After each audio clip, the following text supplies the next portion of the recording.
City ಅವರು ಧರ್ಮಸ್ಥಳಕ್ಕೆ ಬಂದು ಕುಟುಂಬ ಸಮೇತ ಬಂದು ಆಣೆ ಮಾಡಬೇಕು. ಹೌದು, ನಾನು ಆ ಮಾತನ್ನ ಹೇಳಿಲ್ಲ ಅಂತ ತಾವು ಹೇಳ್ತೀರಿ. ಹೌದು, ಆ ಮಾತನ್ನ ನನಗೆ ಹೇಳಿದಿರಿ ನೀವು ಅನ್ನುವಂಥ ತಾವು ಪ್ರಮಾಣ ಮಾಡ್ತೀರಲ್ಲಿ. ಮಾಡ್ತೀನಿ. ಧರ್ಮ ಯಾವುದು, ಅಧರ್ಮ ಯಾವುದು, ಸತ್ಯ ಯಾವುದು, ಸುಳ್ಳು ಯಾವುದು, ಅಲ್ಲೇ ತೀರ್ಮಾನ ಆಗ್ಲಿ. ಹಾಗಾದ್ರೆ ದೇವ್ರ ಮೇಲೆ ವಿಶ್ವಾಸ ಇಟ್ಟಿದ್ದೀನಿ. ಕಾನೂನು ಹೋರಾಟ ಪ್ರತ್ಯೇಕ ಮತ್ತೆ ಹೌದು, ಅದು ನಡೆಯುತ್ತೆ ಖಂಡಿತವಾಗ್ಲು. ಎಸ್, ಅವ್ರ ಮಾತು ಇಲ್ಲಿ ಇರೋ ತನಕ ಒಂದು ಹಂತ ಆಯ್ತು. ಈಗ ಇಡೀ ಪ್ರಕರಣವನ್ನ DK ಶಿವಕುಮಾರ್ ಅವರು ಪರ್ಸನಲ್ ಆಗಿ ಹ್ಯಾಂಡಲ್ ಮಾಡಿದ್ರು, ಪರ್ಸನಲ್ ಇಂಟ್ರೆಸ್ಟ್ ತೋರಿಸಿದ್ರು ಈ ಪ್ರಕರಣದ ಬಗ್ಗೆ ಅನ್ನುವಂತ ಆರೋಪನ ಅವ್ರು ಮಾಡ್ತಾರೆ. ಯಾಕೆ ಇದರಲ್ಲಿ DK ಶಿವಕುಮಾರ್ ಅವ್ರನ್ನ ತೆಗೆದುಕೊಂಡು ಬರೋದು? ಅವ್ರು ನಮ್ಮ ನಾಯಕರು, ತಮ್ಮ ರಾಜಕೀಯ ಗುರು, ನಮ್ಮ ರಾಜಕೀಯ ಗುರು, ರಾಜ್ಯದ DCM. ಇವತ್ತು ಲಕ್ಷ್ಮೀ ಹೆಬ್ಬಾಳ್ಕರ್ ಇದ್ದಾಳೆ, ಅನ್ಯಾಯ ಆಗಿದೆ ಅಂತ ಅವಳು ಬೆನ್ನಿಗಲ್ಲ. ಈ ರಾಜ್ಯದಲ್ಲಿ ಯಾವುದೇ ಹೆಣ್ಮಕ್ಳಿಗೆ ಅನ್ಯಾಯ ಆದ್ರೂ ಕೂಡ ಅವ್ರ ಬೆನ್ನಿಗೆ ನಿಂತ್ಕೊಳ್ತಾರೆ. ಅವರನ್ನ ಇದರಲ್ಲಿ ಕರ್ಕೊಂಡು ಬಂದು ಈ ಒಂದು ಸಂಪೂರ್ಣ ಒಂದು ಎಪಿಸೋಡ್ಗೆ ದಿಕ್ಕನ್ನ ತಪ್ಪಿಸುವಂತ ಒಂದು ಕಾರ್ಯಕ್ರಮವನ್ನ ತಾವೆಲ್ಲರೂ ಏನ್ ಮಾಡ್ತಾ ಇದ್ದೀರಲ್ಲ. ನಾವು ಮಾಡ್ತಾ ಇಲ್ಲ. ನಾನು ನಾಟ್ ಟೆಲಿಂಗ್ ಯು, ನಾನು BJP ಅವ್ರಿಗೆ ಹೇಳ್ತಾ ಇದ್ದೆ, ಏನು ಜನರ ದಿಕ್ಕನ್ನ ತಪ್ಪಿಸುವಂತ ಕೆಲಸವನ್ನ ಏನ್ ತಾವೆಲ್ಲ BJPಗರು ಮಾಡ್ತಾ ಇದ್ದೀರಲ್ಲ, ನಿಮ್ಗೆ ನಾಚಿಕೆ ಆಗಲ್ವಾ? ಏನು ಉತ್ತರ ಹೇಳ್ತೀರಾ ನೀವು? ಸಾರ್ವಜನಿಕವಾಗಿ ಏನು ಉತ್ತರ ಹೇಳ್ತೀರಾ? ಬೇಟಿ ಬಚಾವ್, ಬೇಟಿ ಪಡಾವ್, ಅಬ್ ಬೇಟಿ ಕೋ ಸತಾವ್. ಹಾಗಾದ್ರೆ ಮೂರನೇ ಸ್ಲೋಗನ್ ಆಯ್ತಾ ನಿಮ್ಮದು? ಬೇಟಿ ಬಚಾವ್, ಬೇಟಿ ಪಡಾವ್, ಬೇಟಿ ಕಾ ಮತ್ಲಬ್ ಮಾನ್ ಹರನ್ ಕರೋ. ಹೇಗೆ ಒಬ್ಬ ಮಹಿಳಾ ರಾಜಕಾರಣಿಯ ಒಂದು ಸ್ಥೈರ್ಯವನ್ನ, ಧೈರ್ಯವನ್ನ, ಅವಳ ನೈತಿಕ ಬಲವನ್ನ ಕುಗ್ಗಿಸೋದು ಹೇಗೆ? ಈ ಪದವನ್ನ ಹೇಳಿದ್ರೆ ಸಾಕ, ನಾವು ಹಿಂಸರಿದು ಬಿಡ್ತೀವಿ, ಮಾನ ಮರ್ಯಾದೆಗೆ ಹೆದರಿ ಬಿಡ್ತೀವಿ. ಎಷ್ಟೋ ಕ್ರೈಮ್ಗಳು ಇವತ್ತು ಕತ್ಲಲ್ಲೇ ಸತ್ತು ಹೋಗ್ಬಿಟ್ಟಿದ್ದಾವೆ. ಮಹಿಳೆಯರ ಮೇಲೆ ನಡೆದಂಥ ದೌರ್ಜನ್ಯಗಳು ಬೆಳಕಿಗೆ ಬಂದಿಲ್ಲ. ಏನೇ ಆದರೂ ಕೂಡ ಮರ್ಯಾದೆ ಪ್ರಶ್ನೆ, ಮನೇಲಿ ಏನೇ ತೊಂದರೆ ಇದ್ರೂ ಕೂಡ ಮರ್ಯಾದೆ ಪ್ರಶ್ನೆ. ಯಾಕಂದ್ರೆ ನಮಗೆ ಜವಾಬ್ದಾರಿ ಜಾಸ್ತಿ ಇರುತ್ತೆ ಮಹಿಳೆಗೆ ಅಂತ ಹೇಳಿ, ಮಹಿಳೆ ಮರ್ಯಾದೆ ಅಂತ ಹೇಳಿ ನಾನು ಸುಮ್ಮನೆ ಕೂರಕ್ಕಾಗುತ್ತಾ? ಸದನದಲ್ಲಿ ಮಾತನಾಡಿದಂತ ಮಾತು ಪ್ರತಿಯೊಬ್ಬ ಮಹಿಳೆಯ ಸ್ವಾಭಿಮಾನ ಕೆರಳಿಸುತ್ತೆ. ಅಂದ್ರೆ ಯಾವುದೇ ಹೆಣ್ಮಕ್ಳನ್ನ ಕುಗ್ಗಿಸ್ಬೇಕು ಅಂದಾಗ ಇದೊಂದು ಅಸ್ತ್ರ. ಇದು ಒಂದೇ ಅಸ್ತ್ರ. ಯಾವುದೇ ಮಹಿಳೆಯನ್ನ ಈ ಪ್ರಪಂಚದಲ್ಲಿ ಕುಗ್ಗಿಸ್ಬೇಕು ಅಂತಂದ್ರೆ ಈ ರೀತಿಯಾಗಿ ನೈತಿಕತೆಯ ಬಗ್ಗೆ ಮಾತನಾಡಿ ಅವಳ ಸ್ಥೈರ್ಯವನ್ನ, ಧೈರ್ಯವನ್ನ ಕುಗ್ಗಿಸೋದು, ಇದು ಒಂದೇ ಅಸ್ತ್ರ. ನನಗೆ ಈ ರಾಜ್ಯದ ಅನೇಕ ಬುದ್ಧಿಜೀವಿಗಳು, ಸಾಹಿತಿಗಳು, ಕವಿತ್ರಿಗಳು ಫೋನ್ ಮಾಡಿ ಧೈರ್ಯ ತುಂಬ್ತಾ ಇದ್ದಾರೆ. ಅಂಥವರಿಂದ, ಸಿಟಿ ರವಿ ಅವರಂಥವರಿಂದ ನೀವೇನು ಎಕ್ಸ್ಪೆಕ್ಟ್ ಮಾಡ್ತೀರಾ? ಯಾಕೆ ಮೌನವಾಗಿದ್ದೀರಾ? ಇದು ನಿಮಗೆ ಶೋಭಿಸಲ್ಲ. ನಾವು ಲಕ್ಷ್ಮೀ ಹೆಬ್ಬಾಳ್ಕರಿಂದ ಇದನ್ನು ಬಯಸಲ್ಲ. ಬನ್ನಿ ಹೊರಗಡೆ, ಅನ್ಯಾಯದ ವಿರುದ್ಧ ಧ್ವನಿಯನ್ನೇ ಎತ್ತಿ, ನಾವೆಲ್ಲ ನಿಮ್ಮ ಜೊತೆಯಲ್ಲಿದ್ದೀವಿ ಅಂತ ಎಷ್ಟೋ ಜನ ಬಹಿರಂಗ ಪತ್ರ ಬರೆದಿದ್ದಾರೆ. ಪ್ರಧಾನಿಯವರಿಗೆ, ರಾಷ್ಟ್ರಪತಿಗಳಿಗೆ ದೂರು ಕೊಡ್ತೀವಿ ಅಂತ ಹೇಳಿದ್ರಿ. ಏನಾದರೂ ಅದರಿಂದ ತಮಗೆ ನ್ಯಾಯ ಸಿಗುತ್ತೆ ಅಂತ ಅನ್ಸುತ್ತೆ? ನೋಡಿ, ಪ್ರಧಾನಮಂತ್ರಿಗಳು ಬರೀ BJPಗರಿಗಲ್ಲ, ಈ ದೇಶದ ಪ್ರಧಾನಮಂತ್ರಿಗಳು ಪಕ್ಷಾತೀತವಾದಂಥ, ಸಾಂವಿಧಾನಿಕವಾದಂಥ ಚೇರ್ ಮೇಲೆ ಕೂತಿದ್ದಾರೆ. ನಮ್ಮ ಮುಖಂಡರಿಗಾಗಲೇ ನಂಗೆ ಹೇಳಿದ್ದಾರೆ, ಗಾಂಧಿ ಭಾರತ ಕಾರ್ಯಕ್ರಮ ಮುಗಿದ ಮೇಲೆ ಪ್ರಧಾನಮಂತ್ರಿಗಳಿಗೆ ಎಲ್ಲರೂ ಸೇರ್ಕೊಂಡು ಹೋಗ್ತೀವಿ. ಇದು ಒಂಟಿ ಹೋರಾಟ ಅಲ್ಲ. ಭೇಟಿನೇ ಮಾಡ್ತಿರೋದು. ಖಂಡಿತವಾಗ್ಲೂ ಸಮಯ ಕೇಳ್ತೀನಿ, ರಿಕ್ವೆಸ್ಟ್ ಮಾಡ್ಕೊಳ್ತೀನಿ, ಆದಂಥ ಅನ್ಯಾಯದ ವಿರುದ್ಧ ವಿವರಿಸಿ ಹೇಳ್ತೀನಿ, ಸಾಕ್ಷಿ ಸಮೇತ ಭೇಟಿಯಾಗ್ತೀನಿ. ಲಕ್ಷ್ಮೀ ಹೆಬ್ಬಾಳ್ಕರ್ ಅವರಿಗೆ ಆದಂಥ ನೋವು, ಸಿಟ್ಟಿನ ಕಾರಣಕ್ಕಾಗಿ ಇಡೀ ರಾತ್ರಿ ಅವ್ರನ್ನ ಹಾಗೆ ನಡೆಸ್ಕೊಂಡ್ರು. ನನ್ನ ಎನ್ಕೌಂಟ್ರೇ ಮಾಡಿಬಿಡ್ತಾ ಇದ್ರು. ಒಬ್ಬ ಶಾಸಕರನ್ನ ಎನ್ಕೌಂಟರ್ ಮಾಡಿಸುವಷ್ಟು ಪವರ್ಫುಲ್ ಲಕ್ಷ್ಮೀ ಹೆಬ್ಬಾಳ್ಕರ್. ಸುಮ್ಮನೆ ಬೇಡ ಅಲ್ಲ, ಅವ್ರು ಹೇಳಿದ್ದನ್ನು ಕೇಳಿದಂತ ಈ ಮಾತು ಬೇಡ. ಇದು ನಾಟಕ ಬೇಡ. ನಾಟಕದಲ್ಲಿ ಪರದೆ ಬೀಳುತ್ತೆ, ಪರದೆ ಏಳುತ್ತೆ. ನಾಟಕದಲ್ಲಿ ಪಾತ್ರ ಮಾಡೋದು ನಿಮಗೆ ಚೆನ್ನಾಗಿ ಗೊತ್ತು. ಎನ್ಕೌಂಟ್ರು ಹೆಂಗ್ರಿ? ಎನ್ಕೌಂಟ್ರು ಒಬ್ಬ ಆರೋಪಿ ಆದ ತಕ್ಷಣ, ಮಹಾಜರು ಅವ್ರನ್ನ ಸ್ಟೇಷನ್ನಲ್ಲಿ ಹೋದ ತಕ್ಷಣ ಅವ್ರ ಮೊಬೈಲ್ ತಗೊಳ್ಬೇಕಾಗಿತ್ತು, ಅವ್ರ ಅದರ್ ಆಕ್ಸೆಸರೀಸ್ನ ಜಪ್ತ್ ಮಾಡಬೇಕಾಗಿತ್ತು. ಗಂಟೆಗೆ ಗಳಿಗೆಗೆ ಇವರೇ ಹೇಳ್ತಾ ಇದ್ರಲ್ಲ, ಇವರ ಹೆಂಡತಿ ಇವರೇ ಹೇಳ್ತಾ ಇದ್ರಲ್ಲ, ಲೈವ್ ಲೊಕೇಶನ್ ಕಳಿಸ್ತಾ ಇದ್ರು. ಯಾರ್ರೀ ಅಲ್ಲಿ ಖಾನಾಪುರ ಪೊಲೀಸ್ ಸ್ಟೇಷನ್ನಲ್ಲಿ ಮೀಟಿಂಗ್ ಮಾಡಿದ್ದು? ಇದು ಬೆಳಗಾವಿ, ಸ್ವಾಭಾವಿಕವಾಗಿ ನನ್ನ ಕ್ಷೇತ್ರ. ಜನ ಭಾವುಕರಾಗೋದು ಸಹಜ, ಕಾನೂನನ್ನ ಕೈಗೆ ತೆಗೆದುಕೊಂಡಿರೋದು ಸರಿ ಅಂತ ನಾನು ಯಾವತ್ತೂ ಹೇಳೋದಿಲ್ಲ, ಒಂದು ಜವಾಬ್ದಾರಿ ಸ್ಥಾನದಲ್ಲಿ ಕೂತ್ಕೊಂಡನು. ಆದರೆ ಇವತ್ತು ಬೆಂಕಿ ಹಚ್ತಾ ಇರುವಂಥ ಯಾರು ವೈಭವೀಕರಣ ಮಾಡ್ಕೊಳ್ತಾ ಇರುವಂಥವ್ರು ಯಾರು? ಯುದ್ಧ ಗೆದ್ದು ಬಂದಿದ್ದಾರಾ? ವಿಜಯ ಪತಾಕೆ ಏನಾದರೂ ಸಿಕ್ಕಿದೆಯಾ? ಒಬ್ಬ ಮಹಿಳೆಯ ಮಾನವನ ಹರಾಜು ಮಾಡಿ ಇವತ್ತು ನಾನು ಏನೂ ಮಾಡಲ್ಲ ಅನ್ನುವಂತೆ, ನಾನು ಸಾಚ, ನಾನು ಬಹಳಷ್ಟು ಸಾಚ ಅನ್ನುವಂತೆ ಪೋಸ್ ಕೊಡ್ತಾ ಇದ್ದಾರಲ್ಲ, ಅವ್ರಿಗೂ ಆತ್ಮಸಾಕ್ಷಿ ಇದೆ ಅಲ್ಲ? ಅವ್ರಿಗೆ ಆತ್ಮಸಾಕ್ಷಿ ಇದೆ, ಅವ್ರಿಗೆ ಗೊತ್ತು, ಅವ್ರು ಅಂದಿದ್ದಾರೆ. ಡಿ ಕೆ ಶಿವಕುಮಾರ್, ಲಕ್ಷ್ಮೀ ಹೆಬ್ಬಾಳ್ಕರ್ ಸೇರಿ ಇಡೀ ಗೃಹ ಇಲಾಖೆನ ಹೈಜಾಕ್ ಮಾಡಿದ್ರು.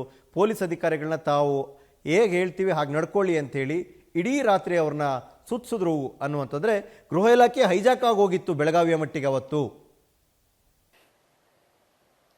ನಾನು ಒಂದೇ ಮಾತನ್ನೇ ಹೇಳಲಿಕ್ಕೆ ಬಯಸ್ತೇನೆ.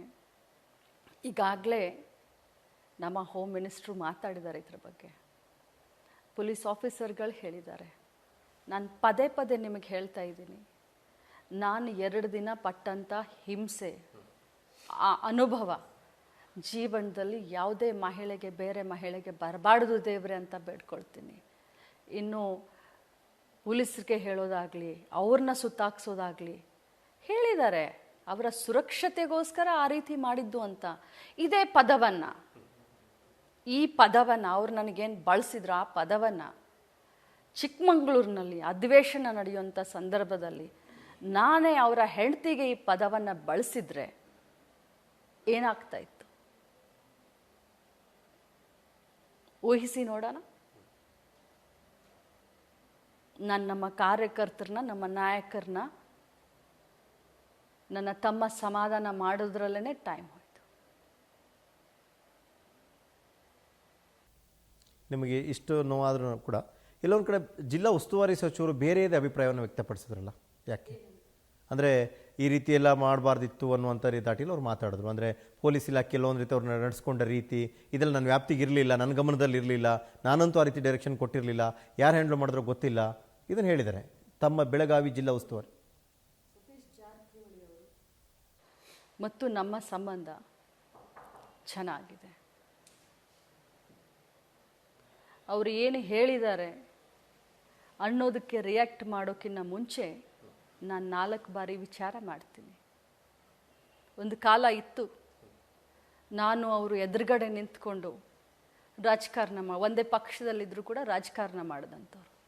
ಆದರೆ ಇವತ್ತು ಕಾಂಗ್ರೆಸ್ ಪಕ್ಷ, ನಮ್ಮ ಸಿದ್ಧಾಂತ ಇಬ್ಬರು ಒಟ್ಟಿಗೆ ಸೇರ್ಕೊಂಡು ರಾಜಕಾರಣ ಮಾಡ್ತಾ ಇದ್ದೀವಿ. ಅವರು ನನ್ನ ವೆಲ್ ವಿಷರು, ನಾನು ಇಷ್ಟೇ ಹೇಳಲಿಕ್ಕೆ ಬಯಸ್ತೇನೆ. ಬಟ್ ಸಿಟಿ ಅವರು ಆಡಿದ ಮಾತು ಮಾತ್ರ ತಮ್ಮನ್ನು ಕುಗ್ಗಿಸುವ ಉದ್ದೇಶಪೂರ್ವಕ ಆಡಿದಂಥ ಮಾತೇ ಅದು. ಖಂಡಿತವಾಗ್ಲಿ ಮಹಿಳೆಗೆ ಆ ಮಾತನ್ನು ಹೇಳಿದ ತಕ್ಷಣ ಅವಳ ಆತ್ಮಬಲ ಕುಗ್ಗುತ್ತೆ ಅನ್ನುವಂಥ ಕಾರಣ, ಅವರ ಮಾನಸಿಕ ಸ್ಥೀಮಿತ ಸಿಟಿ ರವಿ ಅವ್ರದ್ದು. ಅವ್ರು ಹೇಳ್ತಾ ಇರ್ತಾರಲ್ಲ ಅವರ ಭಾವನೆಗೆ, ಅವರ ಇದಕ್ಕೆ ಅಂತ ಹೇಳಿ, ಬಹುಶಃ ಅವರ ಭಾವನೆ ಇಡೀ ಮಹಿಳೆಯರನ್ನ, ಇಡೀ ಮಹಿಳಾ ಸಮಾಜದ ಬಗ್ಗೆ ಏನು ಅವ್ರು ಪದೇ ಪದೇ ಬಳಸ್ತಾರಲ್ಲ, ಹಿಂದೆನೂ ಬಳಸಿದ್ರಲ್ಲ, ನಿತ್ಯ ಸುಮಂಗಲಿ ಅಂತ ಹೇಳಿ. ಸೊ ಇಡೀ ಮಹಿಳೆಯರ ಬಗ್ಗೆ ಬಹುಶಃ ಅವ್ರ ಭಾವನೆ ಇದೇ ಇದೆ ಅನಿಸುತ್ತೆ ನನಗೆ. ಅವರು ಇತ್ತೀಚೆಗೆ ತಮ್ಮ ಅದರಲ್ಲಿ ಚಿಕ್ಕಮಗಳೂರು ಹೋದ ನಂತರ ತಮ್ಮ ವಿರುದ್ಧ ಇನ್ನೂ ಅಂದರೆ ಹೆಚ್ಚು ಅದು ಟ್ರೋಲ್ ಕೂಡ ಆಗ್ತಾ ಇದೆ. ಹಿಂದೆ ಒಬ್ಬರು ಸಚಿವರಾದಾಗ ಅವರು ಸೇವೆ ಮಾಡಿ ಸಚಿವರಾದರು ಅಂತ ಲಕ್ಷ್ಮೀ ಹೆಬ್ಬಾಳ್ಕರ್ ಅವರು ಹೇಳಿದ್ರು, ಅವರೇ ಆ ರೀತಿ ಮಾತುಗಳನ್ನ ಆಡಿದ್ರು ಅನ್ನೋ ದಾಟಿಯಲ್ಲಿ ಅವ್ರು ಹೇಳ್ತಾ ಇದ್ದಾರೆ. ಕರ್ನಾಟಕ ರಾಜ್ಯದಲ್ಲಿ ಒಬ್ಬ ಸಾಮಾನ್ಯ ಕಾರ್ಯಕರ್ತೆಯಾಗಿ, ಮಹಿಳಾ ಕಾಂಗ್ರೆಸ್ನ ಬ್ಲಾಕ್ ಅಧ್ಯಕ್ಷೆ ಆಗಿ, ಜಿಲ್ಲಾ ಕಾಂಗ್ರೆಸ್ನ ಅಧ್ಯಕ್ಷೆ ಆಗಿ, ರಾಜ್ಯದ ಮಹಿಳಾ ಕಾಂಗ್ರೆಸ್ನ ಅಧ್ಯಕ್ಷೆಯಾಗಿ, ಯೂತ್ ಕಾಂಗ್ರೆಸ್ನಲ್ಲಿ ಆಮ್ ಆದ್ಮಿ ಕಾ ಸಿಪಾಯಿಯಾಗಿ, ಇಷ್ಟೆಲ್ಲ ನನ್ನ ಪಕ್ಷಕ್ಕೆ ಸೇವೆ ನಾನು ಮಾಡಿದ್ದೆ, ಆದರೆ ನನಗಿನ್ನ ಜಾಸ್ತಿ ಜಯಮಾಲಾ ಅವರು ನಮ್ಮ ಪಕ್ಷದ ಸೇವೆಯನ್ನು ಮಾಡಿರಬಹುದು ಅಂತ ಹೇಳಿ ಅಂದ ತಕ್ಷಣ ಅದನ್ನು ಬೇರೆ ರೀತಿ ತಗೊಂಡು ಹೋದರು. ಅರ್ಧ ಗಂಟೆಯಲ್ಲಿ ಪಕ್ಷದ ಸೇವೆ ಅಂತ ಹೇಳಿ ಅರ್ಧ ಗಂಟೆಯಲ್ಲಿ ನನ್ನ ಮಾತಿನಿಂದ ಯಾರಿಗಾದರೂ ನೋವಾಗಿದ್ರೆ ನನ್ನನ್ನು ಕ್ಷಮಿಸಿ ಅಂತ ಬಹಿರಂಗವಾಗಿ ಬಂದು ಕ್ಷಮೆಯನ್ನು ಕೇಳಿದ್ದೀನಿ. ಬಹಿರಂಗವಾಗಿ ಜಯಮಾಲಾ ಅಕ್ಕನವ್ರ ಹತ್ರ ಮಾತಾಡಿದ್ದೀನಿ. ಅದು ಆದಮೇಲೆ ನಾನು ಅವರು ಎಷ್ಟೊಂದು ಅನ್ಯೋನ್ಯತೆಯಿಂದ ಇದ್ದರು. ನಾನೇನಾದರೂ ನನ್ನ ಮನಸ್ಸೇನಾದರೂ ಆ ರೀತಿ ಅವರ ಒಂದು ಮಹಿಳೆಗೆ ಆ ಸೇವೆ ಅನ್ನುವಂಥ ಬೇರೆ ಅರ್ಥದಿಂದ ನಾನೇನಾದರೂ ಮಾತನಾಡಿದ್ರೆ ನಾನು ಆ ರೀತಿ ಬಹಿರಂಗವಾಗಿ ಬಂದು ಕ್ಷಮೆಯನ್ನು ಕೇಳೋಳಲ್ಲ. ನಾನು ತಪ್ಪು ಮಾಡಿದರೆ ನಾನು ತಪ್ಪು ಮಾಡಿದ್ದೀನಿ ಅಂತ ಹೇಳ್ತೀನಿ. ನಾನು ತಪ್ಪು ಮಾಡೇ ಇಲ್ಲ, ನನ್ನ ಉದ್ದೇಶ ಅದಿಲ್ಲ ಅಂತಂದರೆ ನಾನು ಇಲ್ಲ ಅಂತ ಹೇಳ್ತೀನಿ.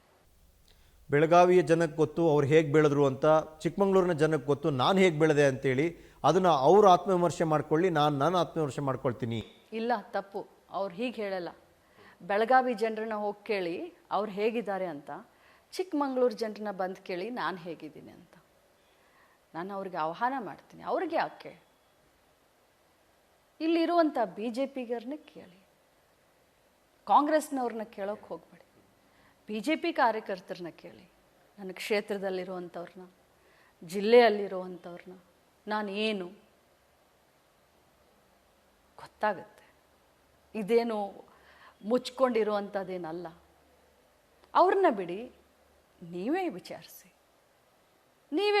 ಒಬ್ಬ ಸಾಮಾನ್ಯ ಪ್ರಜೆಯನ್ನು ವಿಚಾರಿಸಿ. ಬೆಳಗಾವಿಯಲ್ಲಿ ಸಾಮಾನ್ಯ ಪ್ರಜೆ, ಬೇರೆ ಯಾರು ಬೇಡ.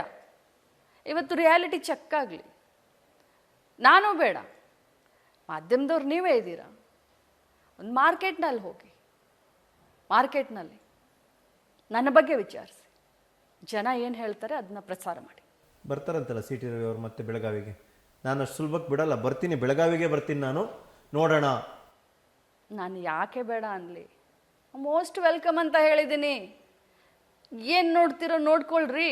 ತಮ್ಮ ಪರಮೋಚ್ಚ ನಾಯಕ ರಾಹುಲ್ ಗಾಂಧಿ ಅವರ ವಿಚಾರದಲ್ಲಿ ಅವರು ಆಡಿದ ಮಾತಿಗೆ ತಾವು ವಿರೋಧ ವ್ಯಕ್ತಪಡಿಸಿದ್ದಕ್ಕೆ ಇಷ್ಟೆಲ್ಲ ಬೆಳವಣಿಗೆಗಳಾಯಿತು.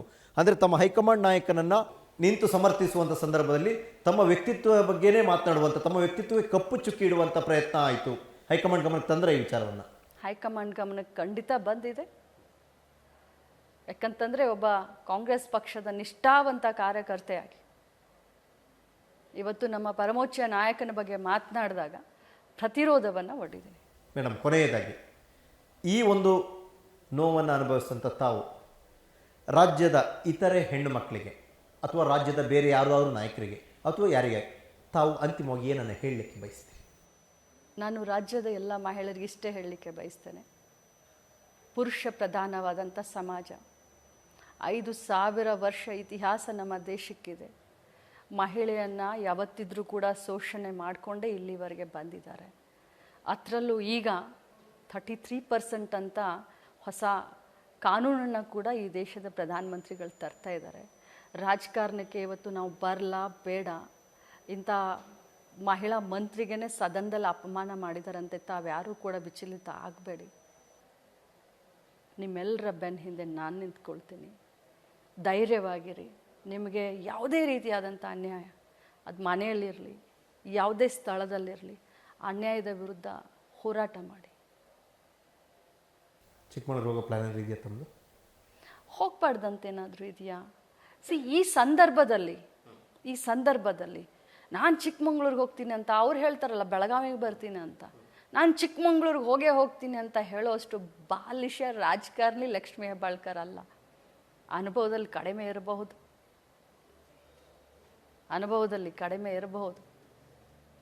ನಾನು ಅವ್ರ ಥರ ನಾನು ಚಿಕ್ಕಮಂಗ್ಳೂರಿಗೆ ಬರ್ತೀನಿ, ನಾನು ನಿಮ್ಮನ್ನು ನೋಡ್ಕೊಳ್ತೀನಿ ಅಂತ ಹೇಳೋಷ್ಟು ಬಾಲಿಶ ರಾಜಕಾರಣಿ ಅಂತರೂ ನಾನಲ್ಲ. ನೋಡ್ಕೊಳಕ ಹೋಗ್ಬೇಕಾಗಿಲ್ಲ. ಸಮಯ ಪ್ರಜ್ಞೆನೂ ಇದೆ. ಸಮಯ ಬಂದಾಗ ಖಂಡಿತವಾಗ್ಲೂ ಏನೇನಾಗಬೇಕು ಅದಾಗುತ್ತೆ. ಓಕೆ ಲಕ್ಷ್ಮೀ ಹೆಬ್ಬಾಳ್ಕರ್ ಅವರೇ, ಇಷ್ಟೊತ್ತು ಪಬ್ಲಿಕ್ ಟಿವಿ ಜೊತೆ ತಾವು ಮಾತಾಡಿದ್ರಿ. ತಮ್ಮ ಮನಸ್ಸಿನ ನೋವುಗಳು ಸಹಜವಾಗಿ ಆ ಸ್ಥಾನದಲ್ಲಿ ಯಾರೇ ಇದ್ದರೂ ಕೂಡ ಹೆಣ್ಮಕ್ಳಿಗೆ ಆಗುವಂಥ ನೋವು, ಮತ್ತು ಆ ನೋವನ್ನು ಮೆಟ್ಟಿ ನಿಂತು ಅದನ್ನು ಹೋರಾಡ್ತೀನಿ ಅನ್ನುವಂಥ ಛಲವನ್ನು ಕೂಡ ಅದು ತುಂಬಿರಿ. ಜೊತೆಗೆ ಹೆಣ್ಮಕ್ಳು ಹೇಗೆ ಇದನ್ನೆಲ್ಲ ದಾಟಿ ಬರಬೇಕು ಅನ್ನೋದ್ರ ಬಗ್ಗೆ ಕೂಡ ತಾವು ಮಾತಾಡಿದ್ರಿ. ಆಯಿತು ಮೇಡಮ್, ತಮ್ಮ ಪ್ರಯತ್ನ ಅಥವಾ ತಮ್ಮ ಹೋರಾಟ ಅದಕ್ಕೆ ಆ ಯಶಸ್ಸು ಸಿಗಲಿ ಅಂತ ನಾವು ಹಾರೈಸ್ತೀವಿ ಮೇಡಮ್. ಇದು ಇವತ್ತಿನ ವಿಶೇಷವಾಗಿ ಸಚಿವ ಲಕ್ಷ್ಮೀ ಹೆಬ್ಬಾಳ್ಕರ್ ಅವರು ತಮಗಾದಂಥ ನೋವು ದುಗುಡ ಎಲ್ಲವನ್ನೂ ಕೂಡ ಹಂಚಿಕೊಂಡ್ರು. ಜೊತೆಗೆ ಏನೇ ಆದರೂ ಕೂಡ ನಾನು ಇದರಲ್ಲಿ ಕ್ಷಮಿಸುವ ಪ್ರಶ್ನೆಯೇ ಇಲ್ಲ, ಕಾನೂನಿನ ಮೂಲಕವೂ ಹೋರಾಟ ಮಾಡ್ತೀವಿ, ಜೊತೆಗೆ ಏನು ಧರ್ಮ ದೇವರು ಅನ್ನೋರಿದ್ದಾರೆ ಅವರು ಬರಲಿ ಧರ್ಮಸ್ಥಳಕ್ಕೆ, ಅಲ್ಲಿ ನೈತಿಕವಾಗಿ ಏನು ಅನ್ನೋದು, ಧರ್ಮ ಯಾವುದು ಅಧರ್ಮ ಯಾವುದು ಅನ್ನೋದು ಗೊತ್ತಾಗ್ಲಿ ಅನ್ನುವಂಥ ಮಾತು ಸಚಿವೆ ಲಕ್ಷ್ಮೀ ಹೆಬ್ಬಾಳ್ಕರ್ ಅವರು. ಆದರೆ ಒಂದಂತೂ ಸ್ಪಷ್ಟ, ಇದನ್ನು ನಾನು ಇಲ್ಲಿಗೆ ಬಿಡಲ್ಲ, ನನಗಾದ ನೋವನ್ನು ತಾರ್ಕಿಕ ಅಂತ್ಯಕ್ಕೆ ತೆಗೆದುಕೊಂಡು ಹೋಗ್ತೀನಿ ಅನ್ನುವಂಥದ್ದು ಸಚಿವೆ ಲಕ್ಷ್ಮೀ ಹೆಬ್ಬಾಳ್ಕರ್ ಅವರ ಮಾತು. ಇದು ಇವತ್ತಿನ ವಿಶೇಷ. ನೆನಪಿರಲಿ, ನ್ಯೂಸ್ ಅಂದರೆ ಪಬ್ಲಿಕ್ ಟಿವಿ.